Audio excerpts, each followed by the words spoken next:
बड़ा सोचने में नाकाम रहना आपके लिए अवसरों को सीमित कर सकता है। जब आर्थर गिनीज ने अपनी पहली ब्रूअरी यानी शराब की भट्टी स्थापित की तो उन्होंने स्पष्ट रूप से कुछ बैरल अल्कोहल बनाने की जगह पर एक शानदार योजना बनाई थी। उन्होंने शराब की भट्टी की जो बिल्डिंग थी उस पर 9000 साल की लीज ली थी। इस तरीके से जब जेके रॉलिंग ने हैरी पॉटर के आइडिया की कल्पना की थी तो उन्होंने पहली किताब के पहले चैप्टर को लिखने से पहले उन्होंने हॉगवर्ट्स में जीवन के बारे में 7 पुस्तकों की कल्पना कर ली थी। तो दोस्तों, इन दोनों लोगों ने साधारण की जगह असाधारण सफलता प्राप्त की क्योंकि वे बड़ा सोचने से डरते नहीं थे। उन्होंने अपनी सफलता के लिए काम शुरू करने से पहले ही इसको एक भव्य दृष्टि से देखना शुरू कर दिया था। अगर उन्होंने पहले इतना बड़ा नहीं सोचा होता तो यह मानना मुश्किल है कि वह इतनी बड़ी सफलता को हासिल कर पाते। फिर भी अधिकांश लोगों के लिए बड़े आइडियाज या बड़ी उपलब्धियों के बारे में सोचना कठिन है क्योंकि इसके साथ उन्होंने अनकंट्रोलेबल इमोशंस और डर जैसे नेगेटिव फैक्टर्स जोड़े रखे हैं। ये नेगेटिव विचार अक्सर लोगों को बड़ा सोचने से रोकते हैं। तो दोस्तों, जब भी हम बड़ा सोचने में विफल होते हैं और इन नेगेटिव एसोसिएशंस को अपने ऊपर हावी होने की अनुमति देते हैं तो हमारी सोच सीमित हो जाती है। हम अपने गोल्स को छोटा और अपने संभावित अचीवमेंट्स को एक्टिवली कम कर देते हैं। हम खुद को अपनी मीडियोक्रिटी के लिए कोसते हैं। साइंस का एग्जाम्पल लीजिए और सोचिए कि यदि किसी ने अनइमेजिनेबल पॉसिबिलिटीज के बारे में सोचने की हिम्मत नहीं की होती तो साइंस की प्रोग्रेस इतने समय तक नहीं हो पाती। दोस्तों, जैसे कि हम जानते हैं कि हम ह्यूमन बीइंग्स अब पानी के नीचे भी सांस ले सकते हैं, हवा के माध्यम से उड़ सकते हैं या अंतरिक्ष को भी एक्सप्लोर कर पा रहे हैं। तो दोस्तों, हिस्ट्री हमें बताती है कि हमने अपनी लिमिट्स को अच्छी तरीके से एस्टिमेट नहीं किया है। इसलिए लिमिट्स की वजह से हमें अपनी एस्पिरेशंस को कभी रोकना नहीं चाहिए। सफलता के लिए एक्शन की आवश्यकता है और एक्शन लेने के लिए थॉट्स चाहिए।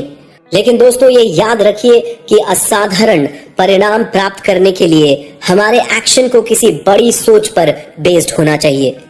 अपने टू डूज को प्रायोरिटाइज करें।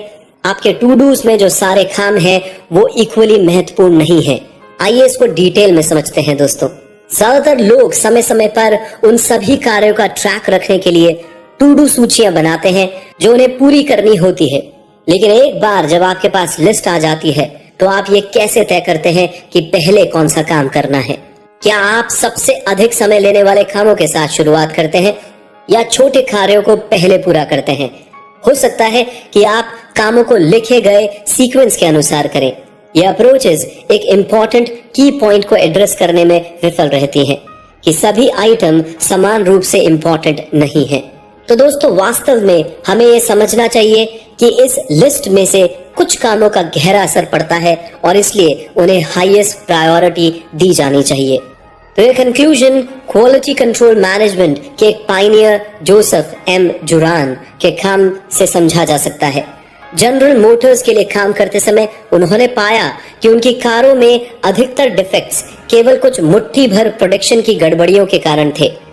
यह स्पष्ट था कि इन गड़बड़ियों को ठीक करना उनकी हाईएस्ट प्रायोरिटी होनी चाहिए थी। जुरान ने अपनी खोज को एक इटालियन इकोनॉमिस्ट विल्फ्रेडो पेरेटो के नाम पर पेरेटो प्रिंसिपल रखा, जिन्होंने 19वीं सदी के इटली में वेल्थ और इनकम डिस्ट्रीब्यूशन के लिए एक मॉडल लिखा था। मॉडल ने दिखाया कि 80% जमीन की ओनरशिप 20% लोगों के पास थी। तो जुरान ने यह नोट किया कि यह प्रोपोर्शंस उसकी फाइंडिंग से भी मिलते हैं। कारों के 80% डिफेक्ट्स सिर्फ 20% गड़बड़ियों से आए थे। जुरान ने महसूस किया कि यह 80-20 प्रिंसिपल वास्तव में एक यूनिवर्सल लॉ हो सकता है। आपके परिणाम या आउटपुट का 80% हमेशा आपके 20% काम या इनपुट द्वारा डिलीवर किया जाता है। इस प्रिंसिपल के अनुमान स्पष्ट हैं। आपकी टू डू लिस्ट के सारे काम समान रूप से इम्पोर्टेंट नहीं है दोस्तों। उनमें से केवल कुछ ही आपकी सफलता में सबसे अधिक योगदान देते हैं। आपके रिजल्ट का सबसे बड़ा अनुपात प्राप्त करने वाले लोगों पर फोकस करने के लिए अपने कामों को प्रायोरिटी देना है। फोकसिंग प्रश्न पूछने से आपको प्रायोरिटाइज करने, एक्शनेबल टास्क क्रिएट करने और अपने लक्ष्य को प्राप्त करने में मदद मिलेगी। सफलता के विषय में मार्क ट्वेन ने एक बार कहा है कि आगे बढ़ने का सीक्रेट शुरुआत करना है। शुरुआत करने का सीक्रेट अपने कॉम्प्लेक्स और भारी कार्यों को छोटे छोटे मैनेजेबल कामों में तोड़ दीजिए और पहले नंबर के काम से शुरुआत करिए। वैसे तो दोस्तों ये बहुत अच्छी सलाह है, लेकिन यह जानना कि आप कहां जाना चाहते हैं और इस गोल तक पहुंचने के लिए आपका पहला काम क्या होना चाहिए, ये मुश्किल सवाल हो सकता है। इस प्रॉब्लम के केस में हमें एक फोकसिंग क्वेश्चन पूछना चाहिए, एक विशेष रूप से डिजाइन क्वेश्चन, जिससे आपको यह पता चलता है कि आप कहां जाना चाहते हैं और आप अपनी यात्रा को कैसे आरंभ कर सकते हैं। ये फोकसिंग क्वेश्चन है, वह क्या वन थिंग या एक चीज है जो मैं इस तरह कर सकता हूं कि बाकी सब आसान या अननेसेसरी हो जाए। फिर से दोहराऊंगा दोस्तों, वो एक वन थिंग या एक चीज क्या है जो मैं इस तरीके से कर सकता हूं कि बाकी सब आसान या अननेसेसरी हो जाए। इस प्रश्न को दोस्तों 2 लेवल्स पर पूछा जा सकता है। प्रत्येक लेवल खुद के फंक्शन को सर्व करता है। सबसे पहले एक मैक्रो स्तर पर फोकसिंग क्वेश्चन आपको बड़ी पिक्चर देखने और अपने ओवरऑल गोल की पहचान करने में मदद कर सकता है। यह एक ऐसा काम है जिसे आप करना चाहते हैं और जीवन में अचीव करना चाहते हैं।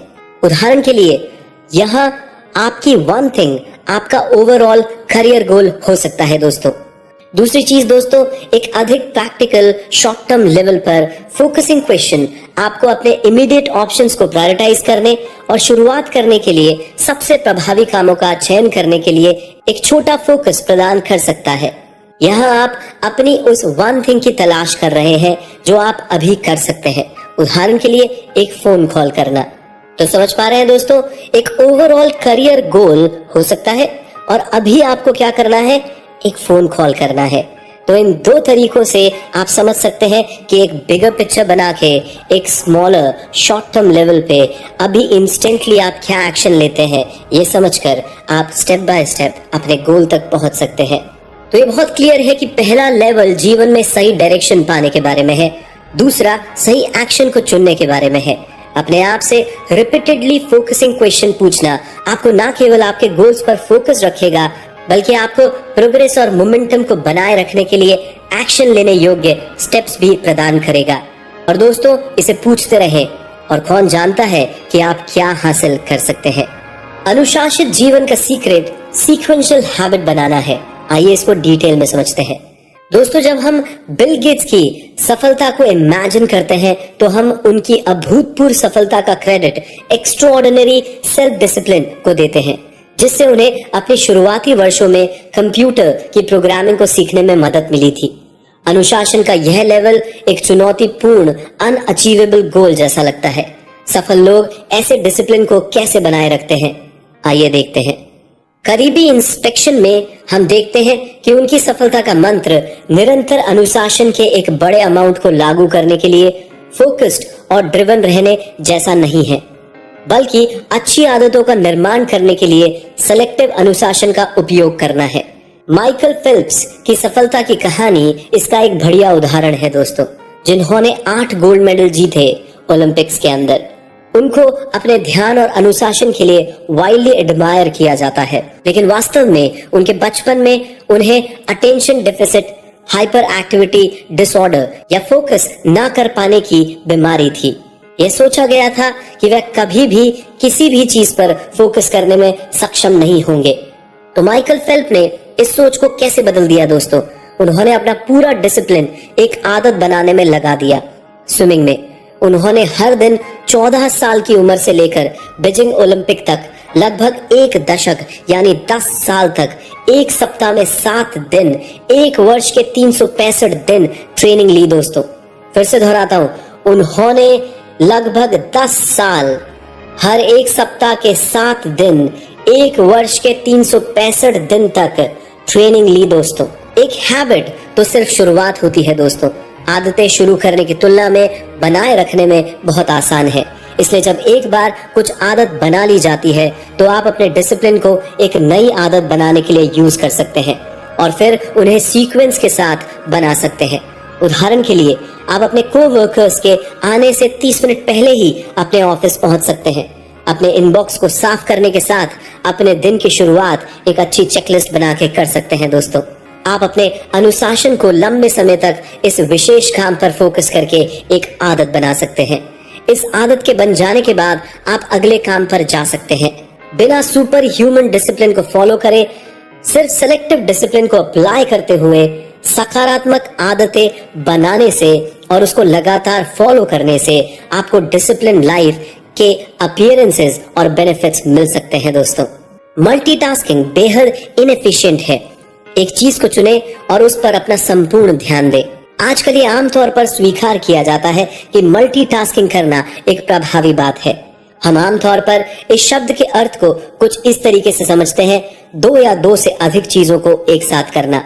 लेकिन मूल रूप से इसका मतलब एक कंप्यूटर के एक ही प्रोसेसर का उपयोग करते हुए कई काम एक साथ तेजी से करना है दोस्तों।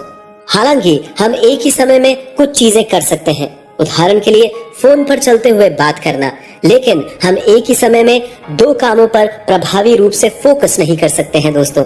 इसका मतलब यह है कि बार बार जब हम सोचते हैं तो हम मल्टीटास्किंग कर रहे हैं, तो हम वास्तव में दो या दो से अधिक कामों को जगल कर रहे होते हैं उस वक्त।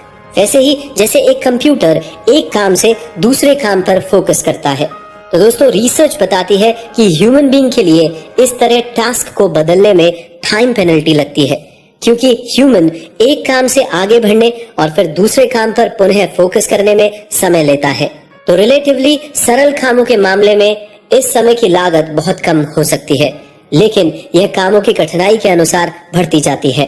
तो उदाहरण के लिए यदि आप एक कॉम्प्लिकेटेड स्प्रेडशीट पर काम कर रहे हैं और एक कोवर्कर आपसे ट्रिकी बिजनेस प्रॉब्लम पर चर्चा करने के लिए बीच में आता है, तो अब जब आप स्प्रेडशीट पर वापस स्विच करेंगे तो आपको ये याद रखने के लिए संघर्ष करना होता है कि आप किस प्रोसेस में थे और आप क्या प्राप्त करने की कोशिश कर रहे थे। तो ये आपकी टाइम पेनल्टी है दोस्तों। तो दिन के दौरान एक वर्क एनवायरनमेंट में ये टाइम पेनल्टीज जल्दी ही जुड़ जाती हैं दोस्तों। यह अनुमान लगाया गया है कि एवरेज ऑफिस वर्कर्स हर 11 मिनट में डिस्ट्रैक्ट होते हैं और इन डिस्ट्रैक्शन से उभरने में वे 1/3 दिन खर्च कर देते हैं। तो दोस्तों मैं आपसे पूछता हूँ, क्या वाकई में आप अपना 1/3 वर्किंग डे खोने को अफोर्ड कर सकते हैं? तो दोस्तों इस बात को समझें कि एक मूवमेंट में सबसे अधिक क्या इंपॉर्टेंट है और फिर उस पर अपना पूरा ध्यान दें। आपकी विल पावर एक फ्यूल टैंक की तरह है। सावधानी से चुने कि आप इसका उपयोग कहाँ करते हैं, या जब आपको वास्तव में इसकी आवश्यकता होती है तो हो सकता है यह आपके पास नहीं हो। आइए इसको डिटेल में समझते हैं। ज्यादातर लोग ये जानते हुए बेहद परेशान रहते हैं कि उनके पास मजबूत विल पावर, इच्छा शक्ति नहीं है। इसमें आश्चर्य की बात यह है कि एक रिसर्च ने दिखाया है कि हमारी विल पावर स्टेबल रिसोर्स नहीं है दोस्तों। वास्तव में जिन एक्टिविटीज में हम व्यस्त हैं उनके कारण यह पूरे दिन अलग अलग रेट से कम होती जाती है।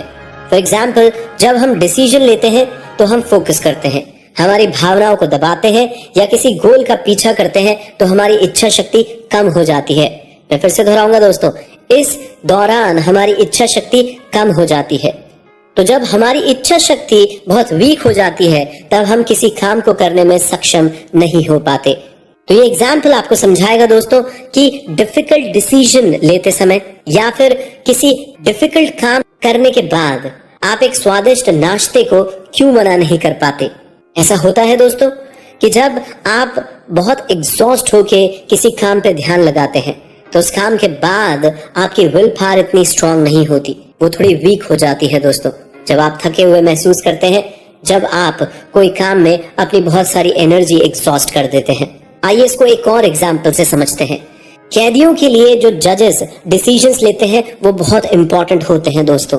जज का हर एक सुनवाई का डिसीजन कैदियों के लिए बहुत इंपॉर्टेंट होता है। तो क्या इन डिसीजंस को दिन के समय किसी भी पल से प्रभावित किया जा सकता है? आइए इसको समझते हैं। इजराइल के पेरोल जजों से जुड़ी रिसर्च से पता चला है। जजेस की पेरोल की सुनवाई के अंत के कंपैरिजन में शुरुआत में फेवरेबल डिसीजन देने की अधिक संभावनाएं होती हैं। ऐसा इसलिए था क्योंकि जजेस ने कोई पेरोल नहीं के डिफॉल्ट निर्णय पर भरोसा करना पसंद किया था जब वे एग्जॉस्ट हो गए थे और दिन के दौरान उनकी विल पावर इच्छा शक्ति जब कम हो गई थी।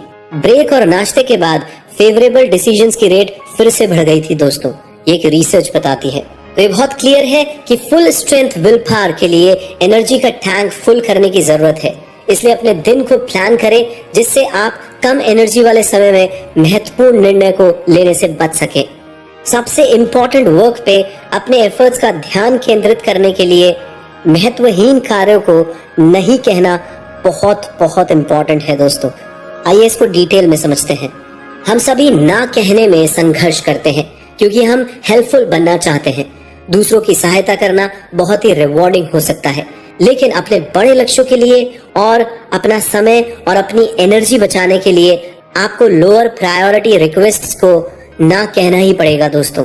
और स्टीव जॉब्स को अपने उन प्रोजेक्ट्स पे भी गर्व था जो उन्होंने किए थे। जब वे 1997 में एप्पल में वापस आए तो उन्होंने अपनी कंपनी के आउटपुट को 350 प्रोडक्ट से घटाकर सिर्फ 10 कर दिया।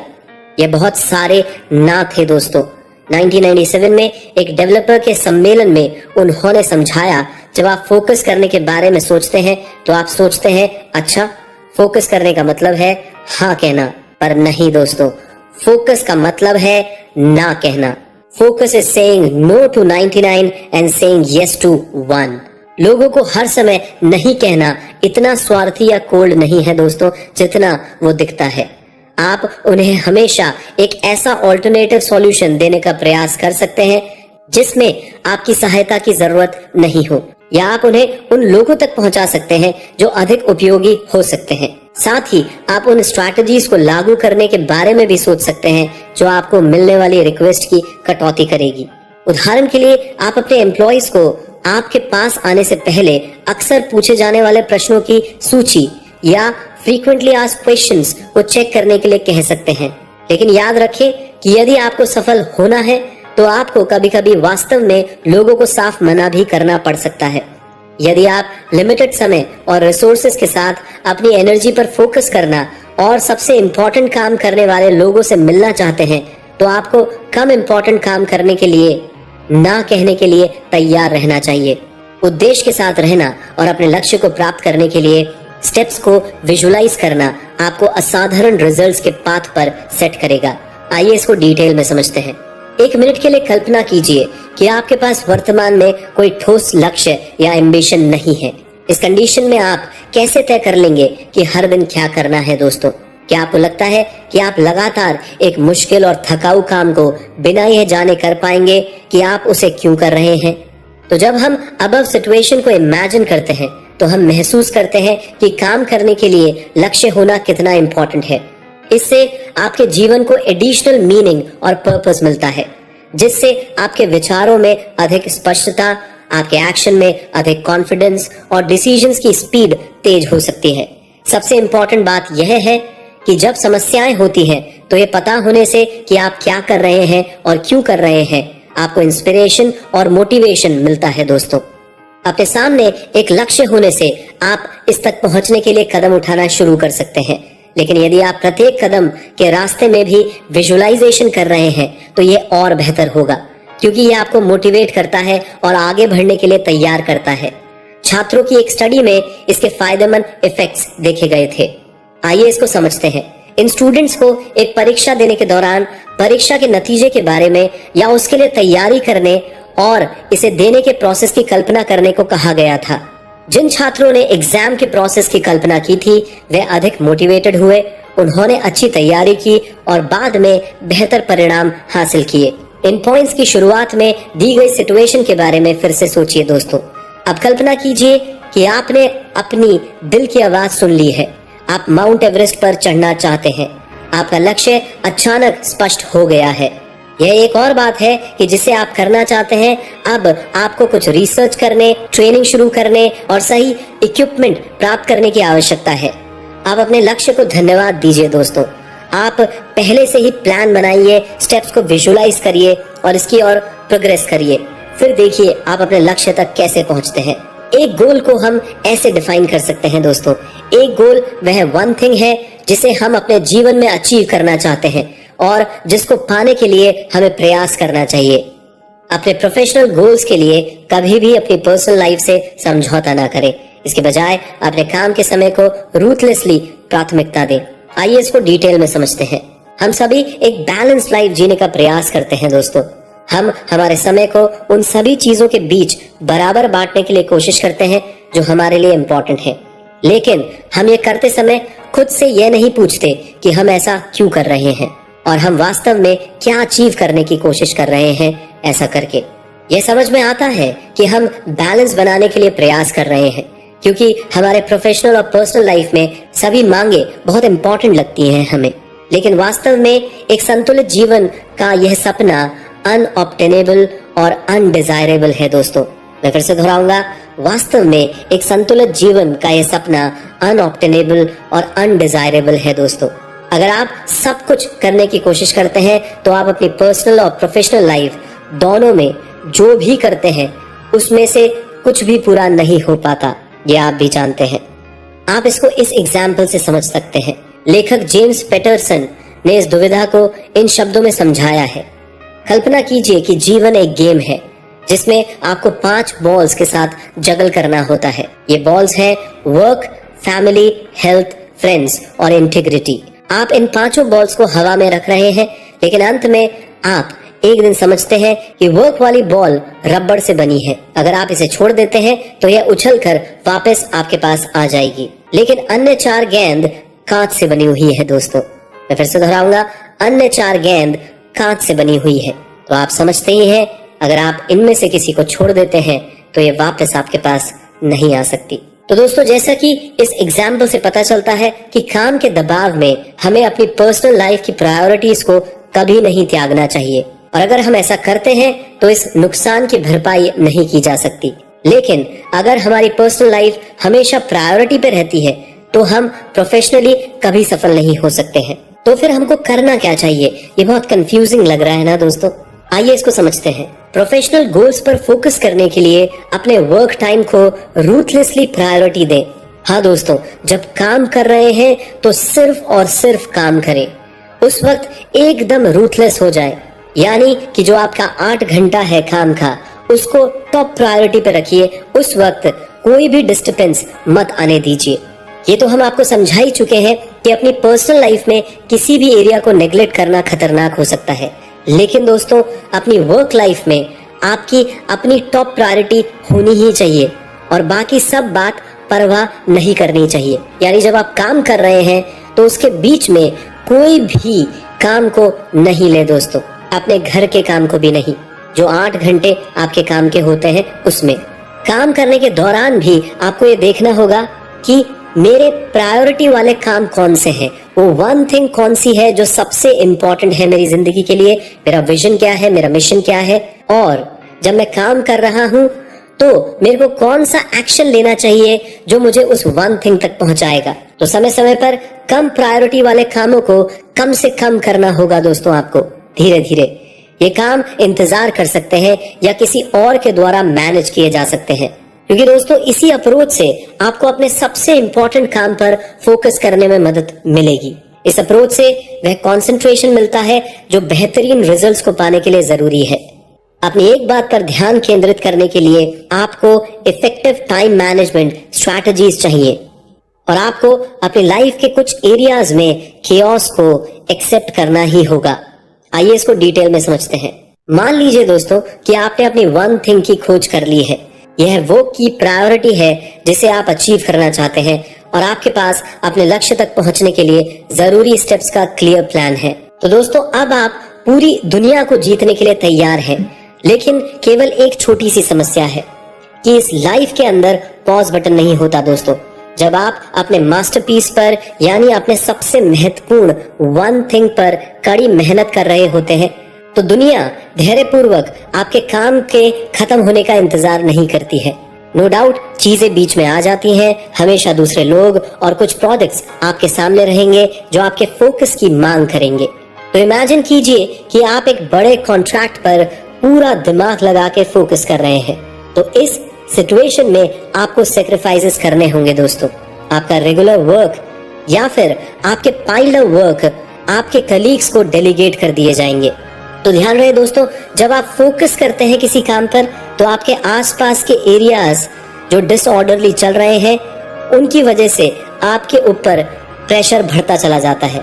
तो उन एरियाज के डिसऑर्डर को ये भरोसा करके डील करिए कि आपका टॉप प्रायोरिटी का काम आपकी मदद करेगा, और ऐसा करने से आपके जीवन के दूसरे एरिया भी सरल बन जाएंगे। तो इन शॉर्ट, डिसऑर्डर को पाइल अप होने दीजिए दोस्तों। इस डिसऑर्डर से जो प्रेशर आप पे आ रहा है उसको झेलिए और अपने वन थिंग पर फोकस बनाए रखिए।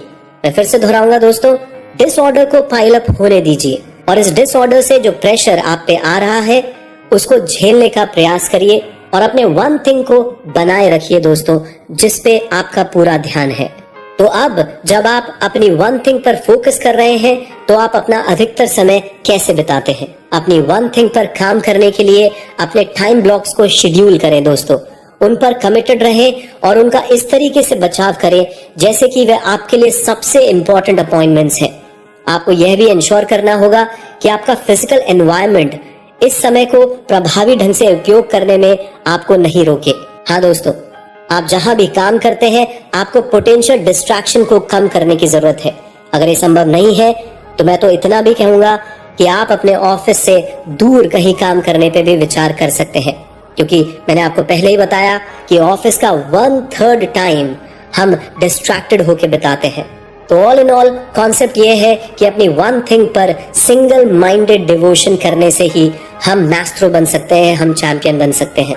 और ये टेक्निक्स ही आपको वन थिंग पर अनडिवाइडेड फोकस करने में मदद करेगा दोस्तों। तो अंत में हम इस बुक में से मेन मैसेज आपके सामने फिर से दोहराते हैं दोस्तों।